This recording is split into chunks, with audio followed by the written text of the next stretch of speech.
Hi, Zavia here. I wanted to talk a little bit about uh, holistic versus traditional types of medical care. Um, if you've watched previous videos, you've heard me mention that I was diagnosed with an autoimmune called Hashimoto's. I had dealt with symptoms for about 6 years before diagnosis. I'm not going to get into that story here, and I'm also not going to get into like the scientific info on medications and stuff here. But when I was finally diagnosed, I was diagnosed by a naturopath. I paid out of pocket because I went to traditional doctors that my insurance took. And they just kept running my labs and saying, everything's fine, everything's normal, it's just you're getting old. And this was being told to me when I was 30. And I was just getting too old. Anyway, and I got to a point where the symptoms were just getting worse and worse and worse progressively over those roughly 6 years. 5 or 6 years. Basically, it started after the birth of my youngest, which was in end of 2004, and I wasn't diagnosed until 2012. She ran all my labs, and yes, everything came back normal. My thyroid, my hormones. Although she did say my thyroid the levels were higher than she would have liked to have seen for functional levels. But I did come up with antibodies which confirmed the diagnosis of the autoimmune. I was told that even with normal labs, that because it's the immune system that's screwing everything up, I very well could have the symptoms of hypothyroidism despite my thyroid levels being normal. So when I got that diagnosis, I dove in and researched. I bought books. I went online and I researched Hashimoto's. I joined groups, Facebook groups for that had others who were diagnosed with Hashimoto's. And when it came to thyroid medications, the consensus I found on online research was that the CDC and the, American, whoever they are for the thyroid, basically insurance doctors, endocrinologists, quit using Armour and were saying that levothyroxine or Synthroid were the best meds to use. However, in the groups, a majority of them had mentioned that they started off on levothyroxine and Synthroid, only to switch over to Armour finally. And Armour, they felt better, they lost weight. It was kind of like, not a miracle pill, but they were finally able to function where they weren't able to using Levo or Synthroid. I'm going to start with this first. My experience was when I read that, I went back to the doctor and she had suggested that we start small dose of thyroid meds. I had requested Armour and she agreed, so that's what I started on. When I first started taking it, I gained like 5 pounds. As we increased my dose, every time we increased my dose, I would gain between another 5 and 10 pounds. And I didn't lose it. It just stayed there.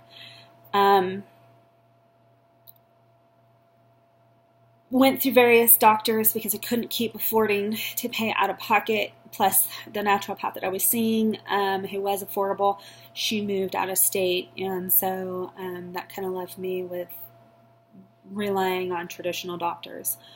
I'm going to say my care up until that point left a lot to be desired.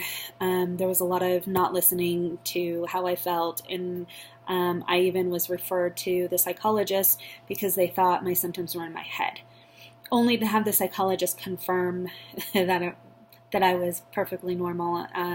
Had a little ADD, but my symptoms were not in my head. So I got to a point with my Armour dose that I couldn't go any higher because I would have hyper symptoms, which is when you have excess thyroid hormones.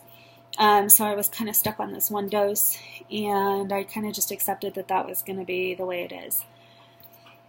When I moved here to Arizona, I got a new doctor here, traditional internal medicine doctor.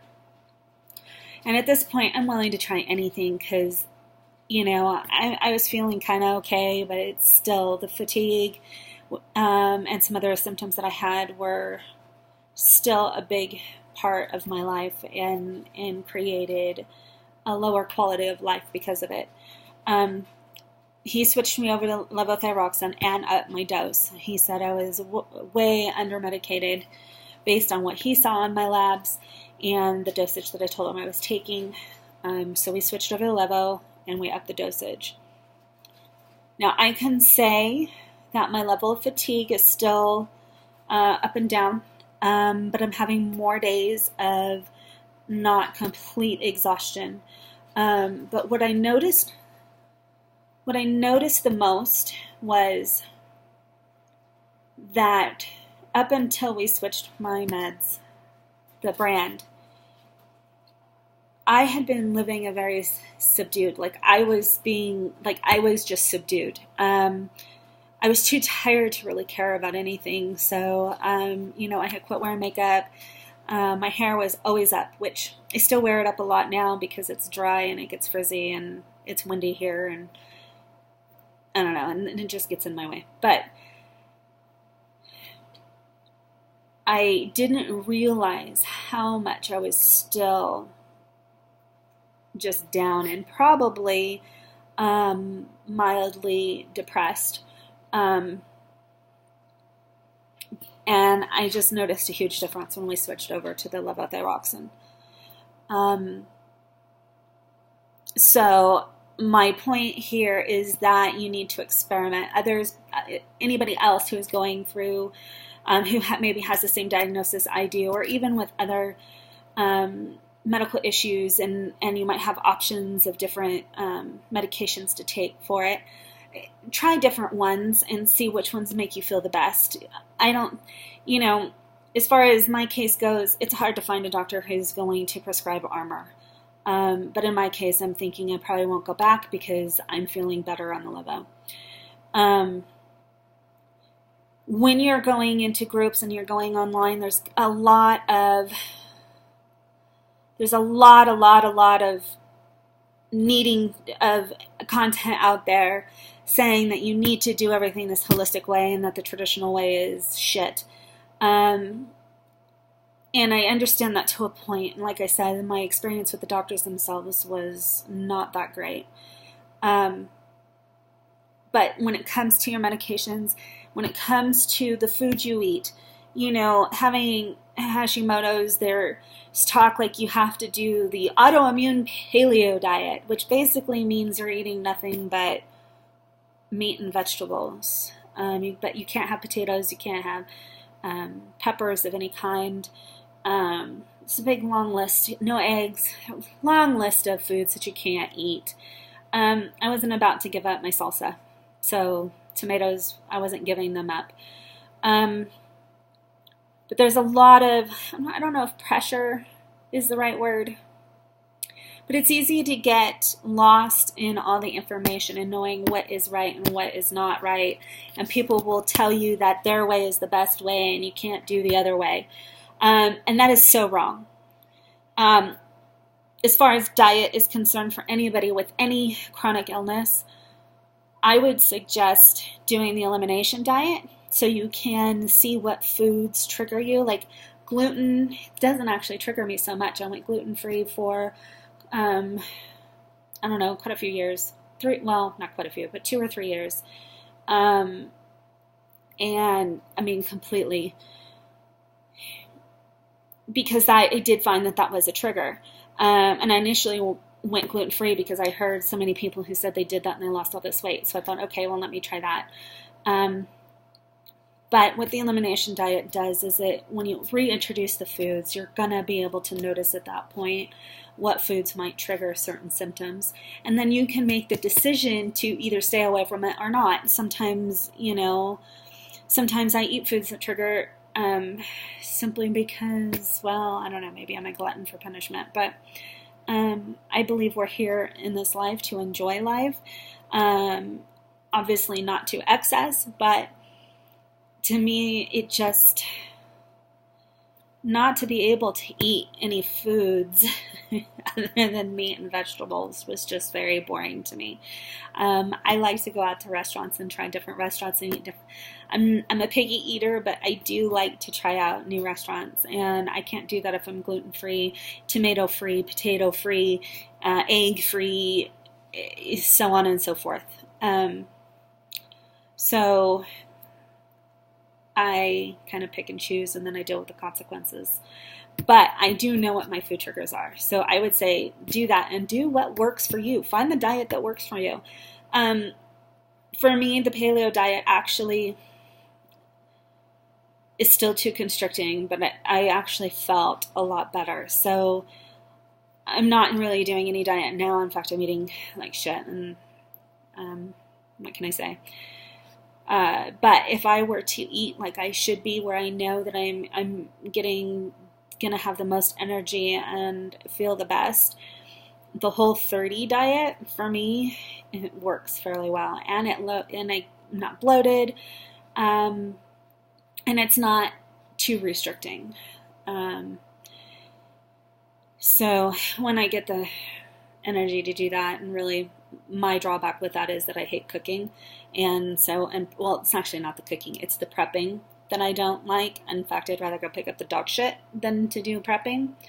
And since I don't have anybody to prep for me, I don't always do it. In fact, I rarely do it. So because of that, I end up eating shittier than I should. Exercise is another one. There's conflicting stories out there for Hashimoto's, because it's an autoimmune. They say you shouldn't be doing any exercise because it creates more inflammation, which is true. When you exercise, it creates inflammation in the body. But if you have a normal immune system and normal health, the inflammation goes down when you're done exercising, and everything's all good. With an autoimmune, the inflammation stays or increases and does not go back down. So it stresses the body more, creating more issues than it's doing. But then that depends on the person. That's what I found for me. And please, by the way, I'm not a doctor, so don't take my advice in lieu of seeing a doctor. Go see a doctor.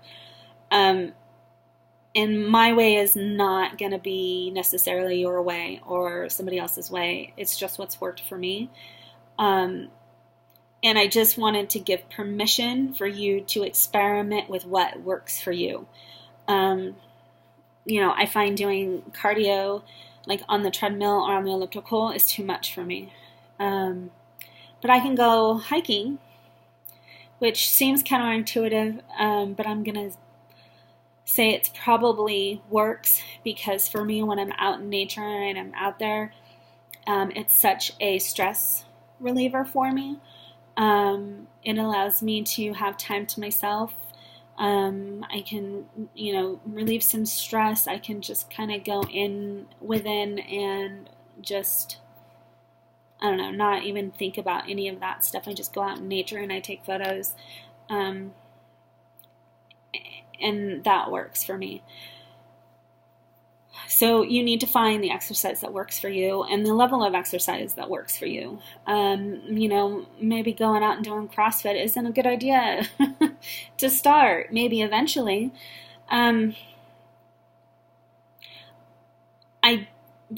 really felt this needed to be said, because there is, and maybe pressure is the right word, of having to do things the way that some of these people are saying it needs to be done. And maybe they're doing it because that's what worked for them.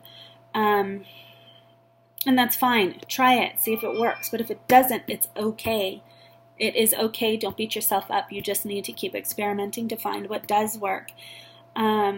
I'm still on my journey. I don't feel 100%. I still have issues, and, I've got feet issues, which I know is exacerbated by my weight. I've got some other issues that I'm working through. And it's just a process and a journey. And I just want you to know it's okay if one way doesn't work for you. Just